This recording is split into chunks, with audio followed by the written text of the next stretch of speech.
Good morning students. हम बात कर रहे हैं लेसन नंबर 25 के बारे में, जो है हमारा मानव का उत्सर्जन तंत्र।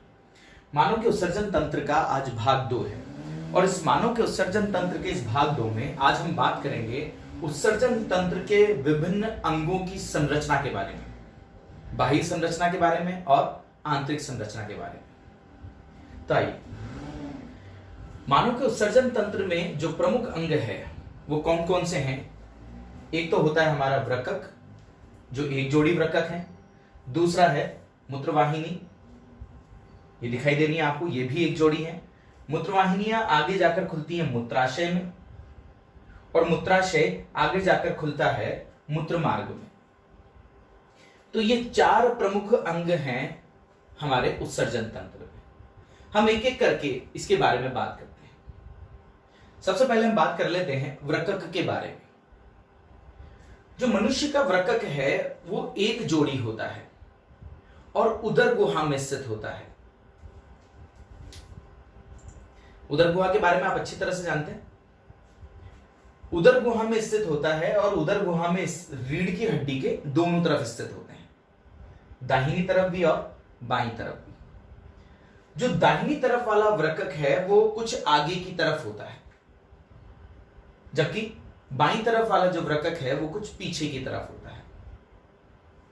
ये दोनों ही वृक्क हमारी पृष्ठ भित्ति से, हमारी उदर गुहा के पृष्ठ भाग से जुड़े हुए होते हैं। क्लियर? एक बात और कि ये जो वृक्क होते हैं ये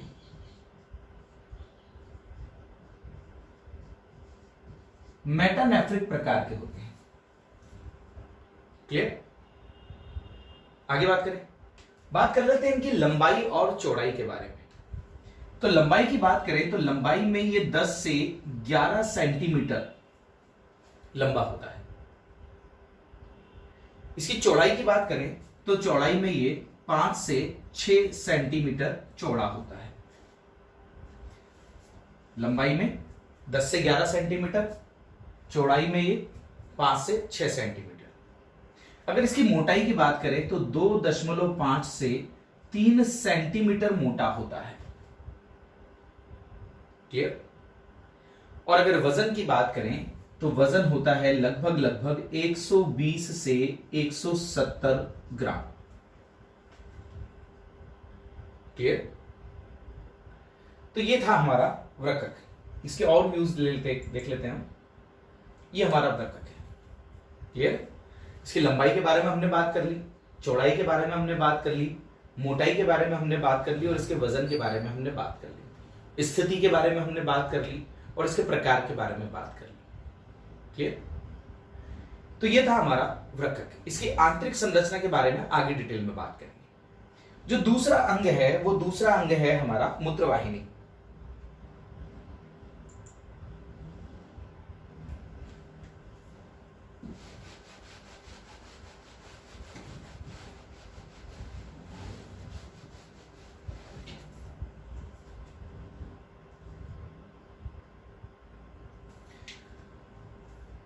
जो मूत्रवाहिनी होती है वो भी एक जोड़ी होती है। क्लियर? ये कहां से निकलती है वो बात इंपॉर्टेंट है। हम कहें कि वृक्क जो होता है वह वृक्क का एक तरफ वाला भाग उत्तल होता है और दूसरा भाग अवतल होता है। क्लियर? इसके अवतल वाले भाग को, वृक्क के अवतल वाले भाग को हाइलम कहा जाता है। क्लियर? नेक्स्ट बात करें। इस हाइलम वाले भाग में ही धमनियां व तंत्रिकाएं भीतर की ओर प्रवेश करती हैं। धमनियां कौन सी? इन्हें कहते हैं हम वृक्क धमनी। क्लियर? वृक्क धमनी और तंत्रिकाएं भीतर की ओर प्रवेश करती हैं और बाहर की तरफ क्या निकलती हैं? बाहर की तरफ निकलती हैं वृक्क शिरा,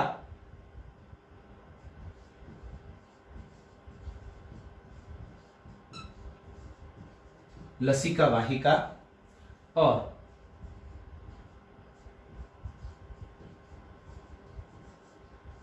मूत्रवाहिनी। क्लियर? तो भीतर की ओर प्रवेश करती हैं हाइलम वाले भाग से, ये हाइलम वाला भाग अवतल वाला भाग है, ठीक है। वृकक धमनी और तंत्रिकाएं भीतर प्रवेश करती हैं और वृकक शिराएं, लसिका वाहिका और मूत्रवाहिनी बाहर की ओर निकलती है। जो मूत्रवाहिनी है वो एक लंबी पेशीय नलिका है। इसका अग्रभाग जहां से वृकक से ये खुलती हैं वो भाग कुछ कीपाकार होता है। क्लियर? ये कीपाकार आगे की तरफ से चौड़ा भाग होता है, ठीक है। इसे कहा जाता है रीनल पेल्विस या वृकक श्रोणि। क्लियर? इस कीपाकार भाग से आगे की तरफ ये पतली होती है, ठीक है, और आगे की ओर मूत्राशय में एक थैलीनुमा संरचना में आकर खुलती है। क्लियर? इसका कार्य वृकक में बनने वाले यूरिन या मूत्र को वृकक से मूत्राशय तक ले जाना है और इसके लिए इस नलिका में क्रमाकुंचन गतियां पाई जाती हैं। क्लियर? आगे बात करें तो अगली जो संरचना है वो है हमारा मूत्राशय।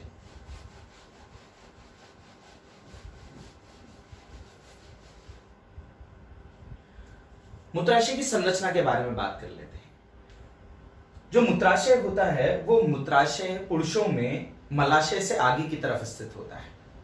क्लियर? और महिलाओं की बात करें तो वो योनि से ऊपर की तरफ स्थित होता है। ये तो थी मूत्राशय की स्थिति के बारे में।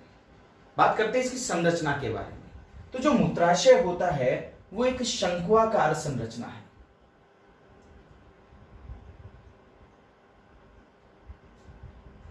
ठीक है, ये शंक्वाकार संरचना माने कि इसका ऊपरी भाग चौड़ा होता है और निचला भाग इसका सकरा होता है। ये मूत्राशय यूरिन के संग्रह का कार्य करता है। इसकी दीवारें लचीली होती हैं और यूरिन का संग्रह करके फैल जाती हैं। इसकी दीवार की संरचना की अगर बात करें तो इसकी दीवार की संरचना में 3 परतें पाई जाती हैं। यहां देख पा रहे हैं इसकी दीवार, इसमें 3 परतें हैं। सबसे बाहरी वाली परत कहलाती है सिरोसा, ये पेरिटोनियम का भाग होती है। उसके भीतर की तरफ ये जो आप एरिया देख रहे हैं ये है मस्कुलर लेयर या पेशीय स्तर। क्लियर? और यहां जो पेशियां होती हैं वो अरेखित प्रकार की होती हैं। सबसे भीतर की तरफ श्लेष्मा स्तर होता है। क्लियर? नेक्स्ट बात करें।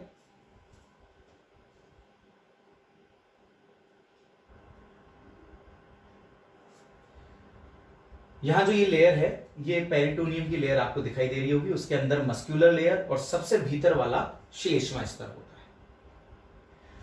जो मूत्राशय होता है, मूत्राशय का जो छिद्र होता है, इस छिद्र पर स्फिंक्टर्स या पेशीय अवरोधनियां पाई जाती हैं।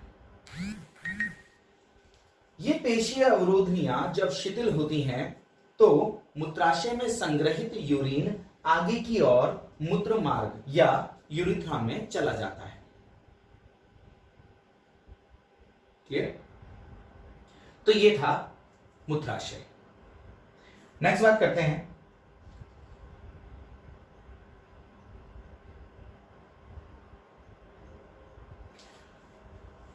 मूत्र मार्ग के बारे में, और मूत्र मार्ग की बात भी यहीं पर हम कंप्लीट कर लेते हैं। तो जो मूत्राशय की अवरोधनी है, उस अवरोधनी से आगे का जो भाग है वो मूत्र मार्ग कहलाता है। मूत्र मार्ग एक पतली लंबी नलिका के रूप में होता है और इसका कार्य मूत्र को या यूरिन को मूत्राशय से शरीर के बाहर उत्सर्जित करना होता है। अगर पुरुषों की बात की जाए तो पुरुषों में इसकी लंबाई लगभग 15 सेंटीमीटर होती है और इसी मार्ग से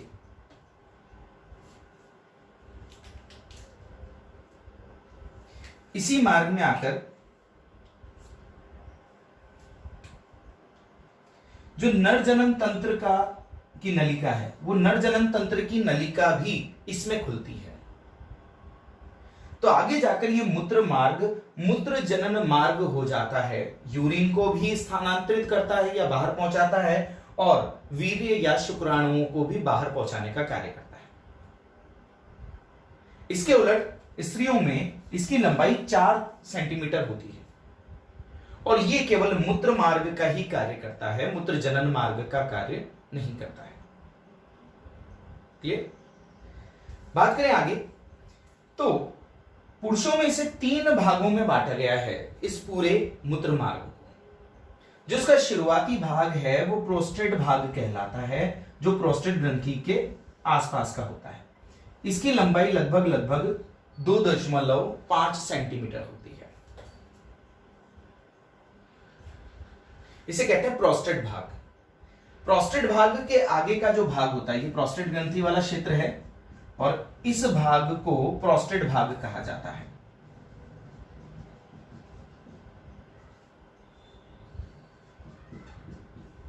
प्रोस्टेट भाग के आगे का भाग जो छोटा भाग है उसे कहा जाता है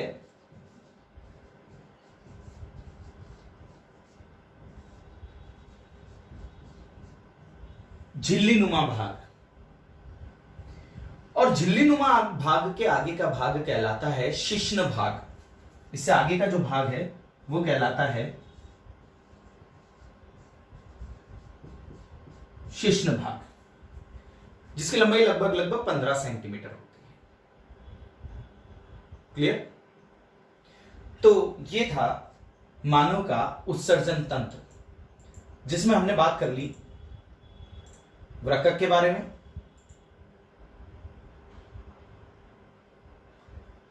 वृक्क की स्थिति के बारे में, उसकी बाह्य संरचना के बारे में, फिर बात करी हमने मूत्रवाहिनी के बारे में, फिर बात करी मूत्राशय, और फिर अंत में मूत्र मार्ग। आगे हम बात कर लेते हैं वृक्क की आंतरिक संरचना के बारे में।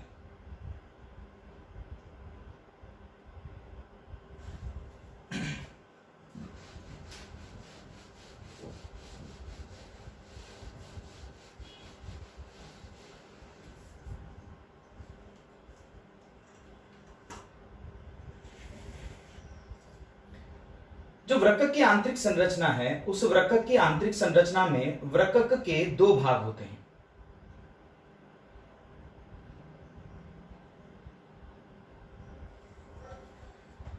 जो बाहरी भाग है वो कॉर्टेक्स कहलाता है और जो भीतरी भाग है वो मेडुला कहलाता है। इन दोनों भागों के बाहर की तरफ दृढ़ तंतुमय संयोजी ऊतक का आवरण पाया जाता है, जिसे वृक्क कैप्सूल कहा जाता है।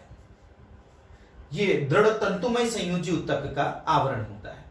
इस आवरण के भीतर जो वल्कुट का मुख्य भाग होता है उसे 2 भागों में बांटा गया है, कॉर्टेक्स और मेडुला।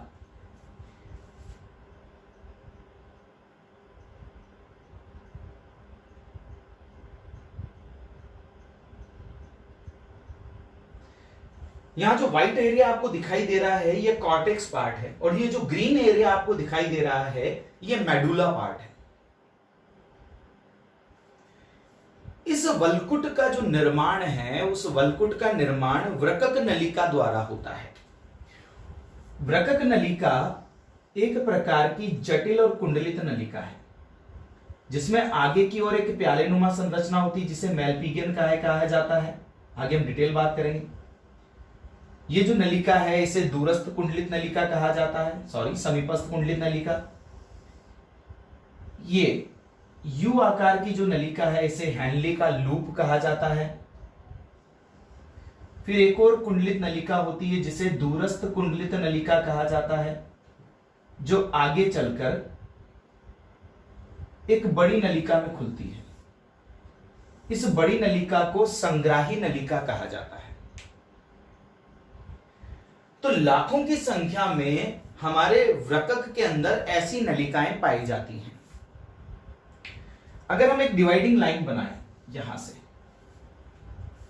तो जो वल्कुट वाला पार्ट है उस वल्कुट वाले पार्ट में मेलपिगियन काय समीपस्थ कुंडलित नलिका, दूरस्थ कुंडलित नलिका, ये 3 संरचनाएं पाई जाती हैं। जबकि मेडुला वाले भाग में, इस ग्रीन वाले पार्ट में, हेनले का लूप और संग्राही नलिकाएं पाई जाती हैं। कॉर्टेक्स का जो भाग है वो मेलपिगियन काय की उपस्थिति के कारण दानेदार दिखाई देता है। सघन भाग होता है और दानेदार होता है। कॉर्टेक्स का ये भाग कहीं कहीं पर मेडुला में धंसा हुआ होता है।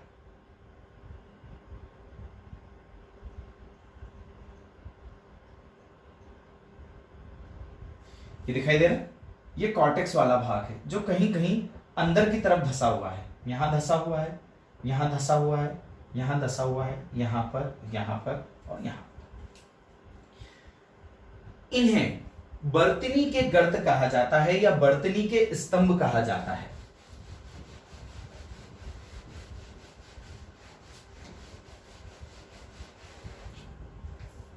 क्लियर? तो कॉर्टेक्स का वह भाग जो मेडुला में धंसा हुआ होता है उसे बर्तनी के गर्त कहा जाता है। क्लियर? नेक्स्ट बात कर लेते हैं मेडुला के बारे में।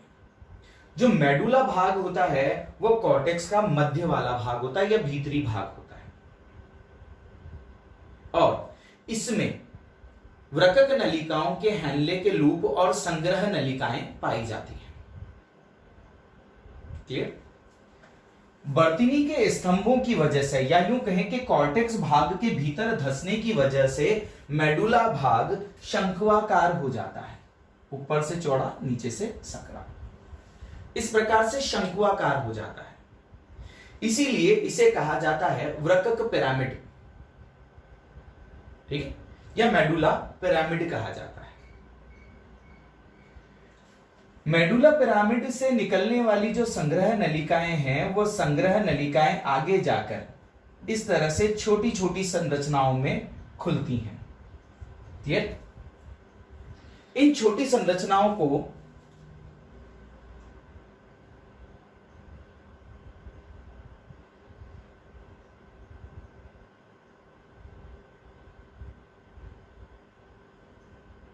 कैलिक्स कहा जाता है। इन छोटी छोटी संरचनाओं को क्या कहा जाता है? कैलिक्स कहा जाता है। ये छोटे छोटे कैलिक्स, इन्हें माइनर कैलिक्स कहा जाता है।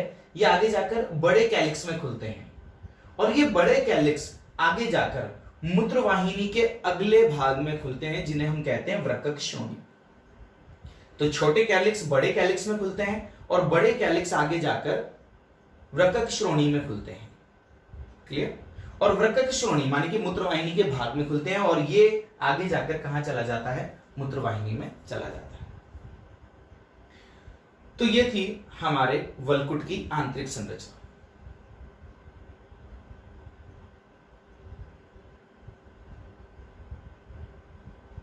क्लियर? तो वृक्क में बाह्य आवरण है, कॉर्टेक्स वाला भाग है, मेडुला वाला भाग है, कैलिक्स हैं, ठीक है, छोटे कैलिक्स, बड़े कैलिक्स, और फिर आगे जाकर वृक्क श्रोणि या रीनल पेल्विस है। ठीक है, रीनल पेल्विस आगे चलकर किसमें खुलता है? मूत्रवाहिनी में खुलता है। क्लियर? तो आज के लिए इतना ही। कल हम बात करेंगे वृक्क की आंतरिक संरचना के बारे में, माने कि और ज्यादा गहराई में बात करेंगे, या यूं कहें कि वृक्क नलिकाओं की संरचना के बारे में बात करेंगे। Thank you.